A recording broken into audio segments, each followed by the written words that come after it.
afternoon. Welcome to yet another Black Girl Mental highlight here on this beautiful Monday afternoon.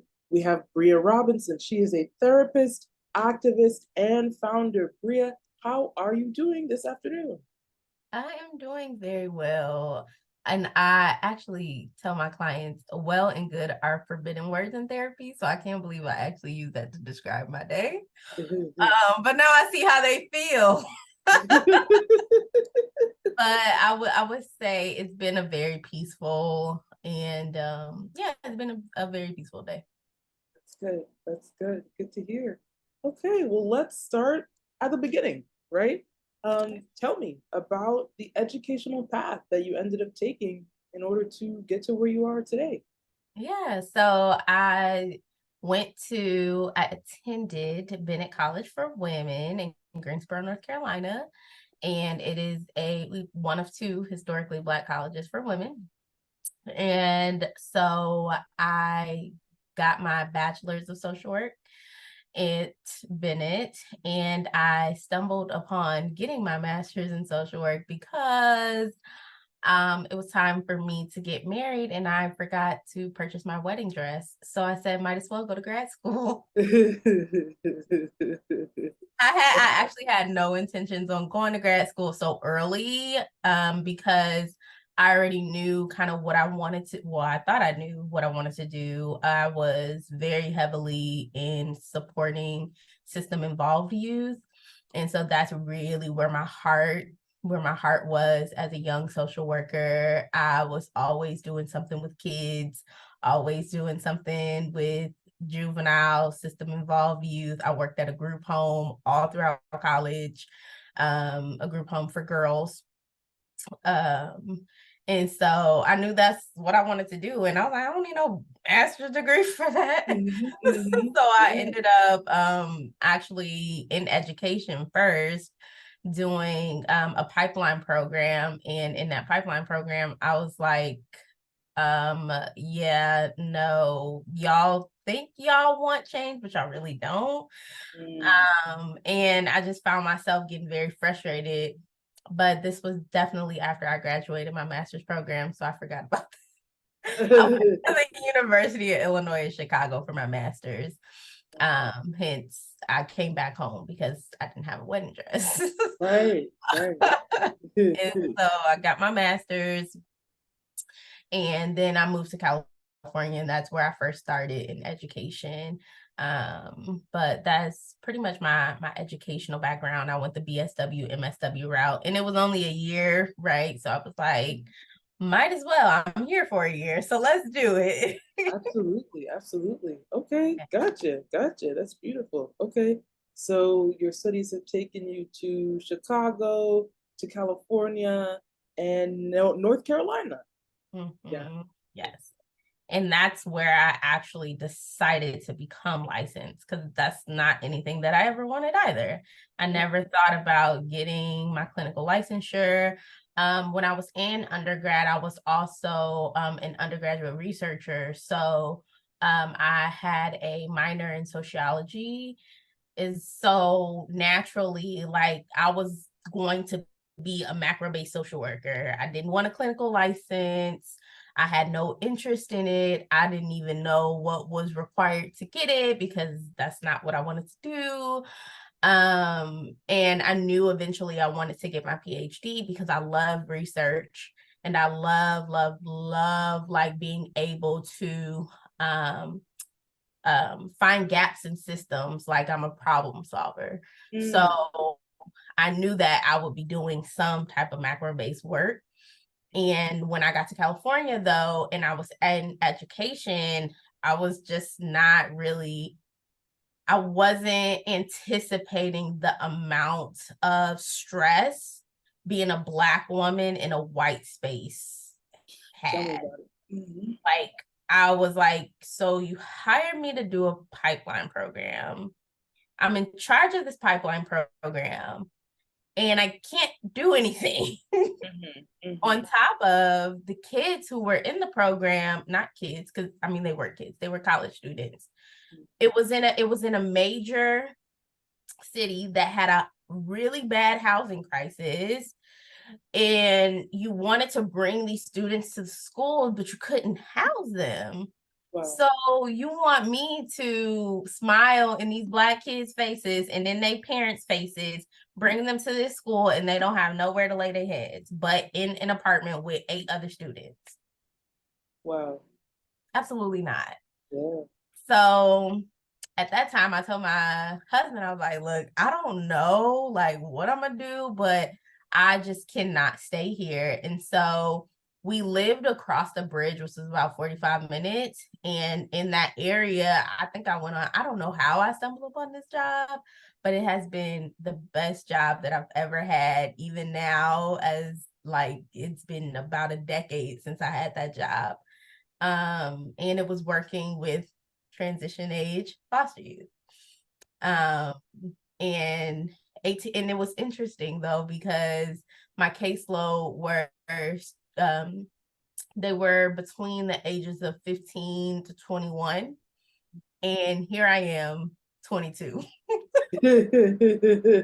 Wow. Wow. Wow. So that's where I found out. She was like, yeah, do you have a license? And I'm like, a what? She's like, yeah, you need a license, or, you know, you need to be provisional, take these steps, you know, apply for this. She ran the whole thing down for me. And I was like, okay, so I need to take this, I need to send this off. And I had no clue. My professors had LCSWs, but it really wasn't talked about what exactly it was, right? Right. Like, Right. Yeah. Yeah. Yeah. Mm-hmm. I'm like, okay, so I had this, and of course I'm a researcher, so I did my own research. I'm like, oh, okay, this is what this is for. I know what it is now. And so I needed it to get that job. And but once I left, I was just like, I don't need this anymore. So I let it lapse. Well, I almost let it lapse. And when I moved to North Carolina, I ended up my son, he has autism, and so I needed something that was much more flexible than any regular job would be. And in the state of North Carolina, you can actually join a private practice as a contractor with a provisional license. Okay. So I was like, I think I have one of those. Wow. And it was a month until it was going to lapse completely, where I would literally have to start over without any hours counted. And I was at my previous job for a whole 2 years before I went to North Carolina. So I basically had all of my hours. Yeah. And once I got to North Carolina, I literally had a month to get another provisional license so that I can test. Right. Right. So Jeez. that's how my educational path and the wishbone of the LCSW saved my life. Yeah. Oh my goodness. Tell me about it. Right? Because like how you were saying, even though your professors had LCSWs, there's like nobody really talked about it. And that's really the importance of asking the question, right? Because there's such an alphabet soup of degrees that could do therapy, right? It could be MSW, LCSW, DSW, LMFT, LMHT. Like you could do a PhD, PsyD. Like it's just all these letters where people are like, I don't know, and so it's like it's really important to just talk about that because it's a lot of different things. And there are different paths that work for different people depending on what they're interested in. So thank you for sharing Yeah, that. Yeah.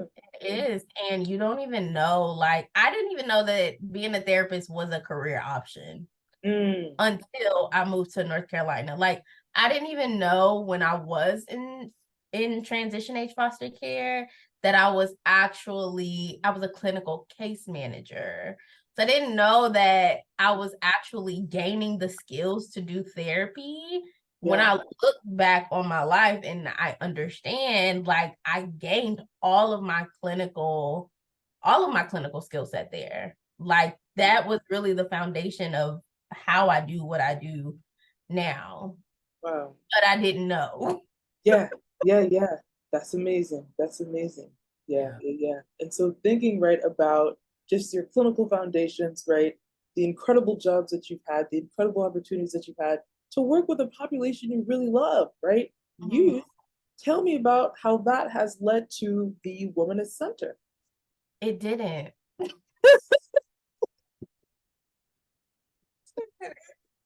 Oh man. It did not lead to the Womanist Center, and that's the wild card there. It absolutely did not. I work with youth in no capacity, none. I still say that's my heart, that's my soul, that's my passion.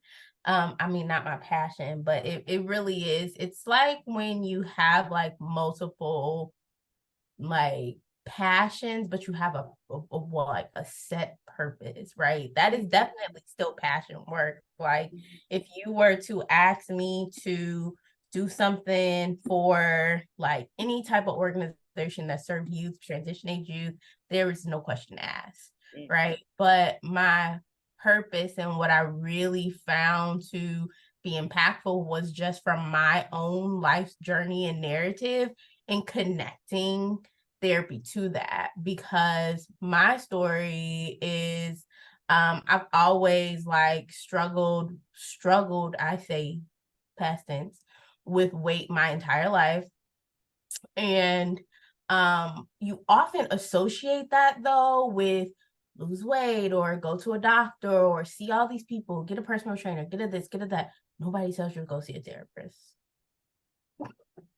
Nobody tells you to go see a therapist. And what I found was that when I got into this work, all the pieces just came together.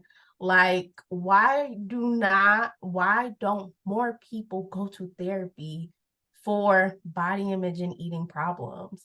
Because if you can nurture and recondition your thoughts, right, as we teach our clients to do in other areas of their life, but for whatever reason, no one talks about this when it comes to body image and nutrition, right? I think having collaborative systems of care, which is what I'm building out in the Womanist Center. For example, I partner with a dietitian for my clients who have body image issues, and I make sure that that dietitian is an anti-diet dietitian, and they're going to give them information that's not packed in healthism. And healthism being, you can't necessarily do the things to improve your health and your quality of life if you haven't resolved the actual source of the problem. We're not saying that health promoting behaviors aren't important, but you can't get there if you're still in distress. So you gotta manage the distress first, and then you can start learning more about how you can support your body, heal your body, respect your body, love your body. But if your mind is still in hating my body, those behaviors that follow will be a reflection of that hate. Absolutely. Right? Yeah. So just being able to kind of, I never imagined that this was where I would be ever in life. Like, and it just was something that was convenient for me at the time. Like I said, because my son had autism, I needed something. Like I literally was thrown into doing this because it was not any other option. And here, like, I really like, I don't know why, like, the Lord took me all over the world. Get here. But like that truly, like my own life story, and that's what I tell all of my clients, my mentees, what you're doing naturally will emerge into who you were called to serve and who you were called to be. And you can have ideas around these things, but at your core, like there's something that speaks to you over and over and over and over again. And when you lean into that, and I wouldn't say I was leaning out of it, I just wasn't attuned enough to know, like, it's right here. It's in you. It's what you've been trying to solve for yourself your whole life. Wow. Right? So wow. Yeah, I hope that answered the question. Yes, 100%. That was powerful, right? The ability to be attuned. right? The ability um, to listen, you know, to that part of you. That yeah, it's always been there. You know, it's always been there. Sometimes we'll search externally. What's the next thing? The next school? The next? It's always been there. A whisper. Mhm. That's beautiful. Thank you for sharing that. Thank Yeah, you. yeah. So, um, you know, thinking about how, right, for you was the ED, right, in the past since you struggled, right, with body image issues. You know, I'm wondering if there's something that you can say to, you know, there's a young girl out there, or maybe she's not so young, you know, of a girl, right, who's out there, you know, she's Black, her parents are doing the best that they can, you know, with what they knew how, right, in introducing food and, you know, just parenting around food. But she's struggling, you know, she's struggling with what she sees in the mirror. She's struggling with how to view herself. She's struggling, yeah, just with existing in the body that she exists in. Um, what would you tell that little girl, or maybe that not so little girl? Mm-hmm. So I like to share that the things that we internalize are the things that we consume. And so if we're consuming one, sometimes we don't have a choice because all of this stuff is just out there and accessible for us to look at, to view, to, be influenced by. But I like to say connection over consumption. The things are going to continue to be out there. But what happens is we're consuming too much and we're not connecting enough. And so if we connect a little bit more, we limit our consumption, therefore limiting those internalized beliefs that we stumble upon. And, it's like that thing where you believe you don't want something to be true, but at this point, you don't really have a choice for it to be true because it's what you think, what you Yeah, believe. yeah, And so part of reversing that is being able to implant new beliefs, new, right? Consume other things that affirm what you want. And so focusing more so on connection over consumption will get you there every time. Some folks might say you're a little delusional, but that's okay, right? That is okay. You ever see people in movies who people write off as like, the word that we don't use and just, and they're the happiest, mm-hmm. happiest people. Right? At least in your healing process, right? In your healing process, take time to connect and less time to consume. So, Absolutely. That was powerful. That is powerful because absolutely, right? I do know exactly what you're referring to, right? The people in the movies and they're the happiest people, right? the happiest people, eh? And that we need that energy because that's what it takes.